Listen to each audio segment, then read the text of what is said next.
Более 30 поправок в закон о СМИ. Пакет предлагаемых изменений представил в Мажилисе министр информации и коммуникации Даурен Абаев. Одна из инициатив, которую подвергают критике – продление сроков ответа на журналистские запросы. В действующем законодательстве на ответ отводят 3 дня. В проекте предлагают продлить срок до 15 дней.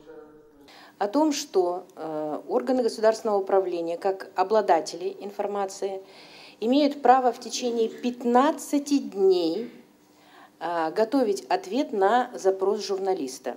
Как мы знаем, на практике вот такой срок, он, собственно говоря, создает предпосылки для того, чтобы заволокитить любой вопрос и любой ответ, собственно говоря. Министр Абаев заверил, что предложение Унжаковой примут во внимание. Однако, насколько могут сократить срок ожидания ответа на запросы СМИ, осталось неясным. При этом ответственность за срыв сроков ответа не предусмотрена. Депутаты интересовались также пунктом, который обязывает журналистов получать согласие на распространение информации от упоминаемых в публикациях персон.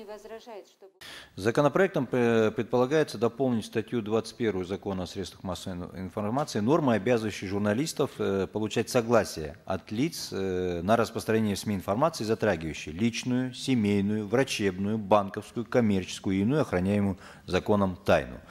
Что относится к иной тайне, охраняемой законом?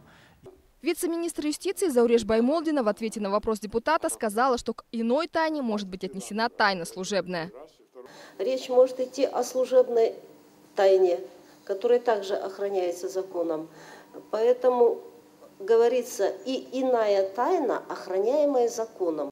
Министр Даурен Абаев дополнил, что к запретной для обнародования информации могут относиться сведения для служебного пользования, в том числе и данные о государственном распределении налогов. К слову, Министерство информации недавно отказало неправительственной организации «Правовой медиацентр» в предоставлении данных о суммах и получателях государственного заказа в СМИ. Не вся информация налогоплательщиков, она бывает в открытом доступе. Не вся информация. Вы это прекрасно знаете. То есть те деньги, которые выделяет министерство, это тайна для налогоплательщиков?